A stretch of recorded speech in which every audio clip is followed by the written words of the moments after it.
పరిశుద్ధ గ్రంథమైన బైబిల్లో దేనమ్మ కన్యత్వాన్ని కాపాడుకుందా పాడు చేసుకుందా?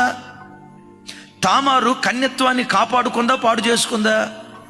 ఎందుకు వాళ్ళిద్దరూ వాళ్ళ కన్యత్వాన్ని పాడు చేసుకున్నారు? పాడైపోవటానికి కారణం ఏంటి? నంబర్ 1, దేనమ్మ దగ్గరికి వచ్చేసరికి స్వయం కృతాపరాధం.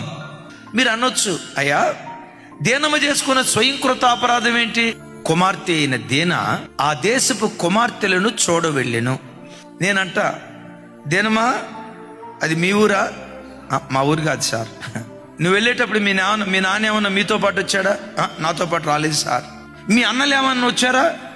మా అన్నలు పొలంలో గొర్రెలు కాస్తా ఉన్నారు సార్. ఈ అమ్మాయి ఒక్కతే అలంకరించుకుని ఆ దేశపు కుమార్తెలను చూడటానికి బయలుదేరి వెళ్ళిందట. ఆ దేశాన్ని చూడాల్సిన అవసరం నీకేంటి? ఇది స్వయం కృతాపరాధం వల్ల దేనమ్మ తన పవిత్రతను కోల్పోయినట్లుగా పరిశుద్ధ గ్రంథమైన బైబిల్లో మనం చూస్తూ ఉన్నాం. క్రైస్తవ బిడ్డలకు చెప్తున్నాను, నేను బయట వాళ్ళకి చెప్పట్లా. కాలేజీకి వెళ్ళే యవన ఆడపిల్లకి మేకప్ ఎందుకు? ఐబ్రోస్ కటింగ్ ఎందుకు? కాలేజీకి వెళ్ళే ఆడపిల్ల పెదాలకి లిప్స్టిక్ ఎందుకు?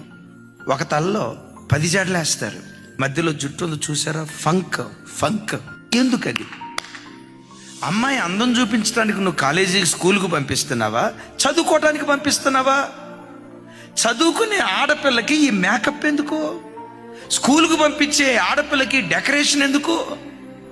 మన ఆడబిడ్డ అందం ఎవరు చూడాలి? కొంతమంది తల్లిదండ్రుల స్వయం కృతాపరాధం, కొంతమంది యవ్వన ఆడబిడ్డల స్వయం కృతాపరాధం.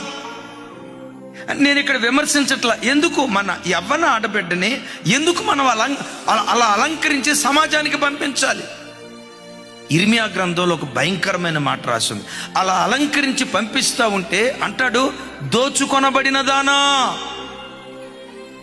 దేని బట్టి వాళ్ళు దోచుకోబడ్డారు? వాళ్ళ కన్యత్వం ఎందుకు దోచుకోబడిందంటే అలంకరించుకొని ప్రజలకు ఆకర్షణీయంగా కనబడి వీళ్ళ కన్యత్వం దోచుకోబడటానికి కారణమైపోయిందని ఇర్మియా ప్రవక్త మాట్లాడతాడు. స్త్రీ ఎప్పుడూ కూడా ఎదుటివాడికి శోధన కారణంగా ఉన్న బట్టలు వేసుకోవటం దేవుని వాక్యానికి విరుద్ధం. క్రైస్తవుల జీవితాల్లో, నేను బయట వాళ్ళ సంగతి చెప్పట్లా, నీ శరీరం నీ ఇష్టం, నేను కాదు అన్నా. కానీ నిన్ను చూసే దుర్మార్గపు చూపులు కొన్ని ఉన్నాయే, వెకిలిగా చూసే కొంతమంది వ్యక్తులు ఉన్నారే, ఆ దుస్తుల చూపు నీ కంటి మీద పడకుండా ఉండునట్లుగా నీ అందాన్ని జాగ్రత్తగా కాపాడుకోవాలి. నేనంట, కప్పుకుంటే కాపాడబడతావు, విప్పుకుంటే దోచుకోబడతావు.